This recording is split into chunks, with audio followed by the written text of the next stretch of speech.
Hello hi नमस्कार ओडिशार सबू सिनेप्रेमी भाई और भौणी मानू आम ओडिया सिनेमा चैनल को स्वागत करुच्ची।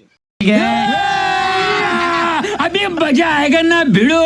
आज कथा हवा ओडिया अभिनेता सब्यसाची मिश्र एक मालायन सिनेमारू कॉपी करिथिबा एक दृश्य संपर्क रे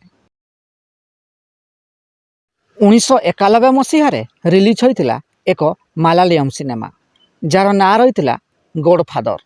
एही सिनेमा रे एक दृश्य रही जो सिनेमार हिरो कॉलेज हॉस्टेल शोइथिबा समय रे सिनेमार हिरोइन तांकु देखा करिया पई कॉलेज हॉस्टेल को आसुथिला।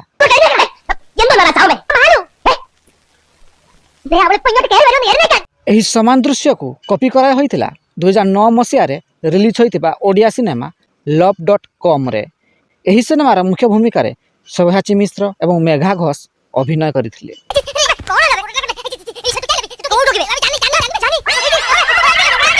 तेबे सब्यसाची मिश्र अभिनीत केउं सिनेमाटी आपणकर फेवराइट कमेंट बॉक्स रे निश्चित जणांतु। वीडियो पसंद आसतिले लाइक शेयर और चैनल टी को सब्सक्राइब करंतु।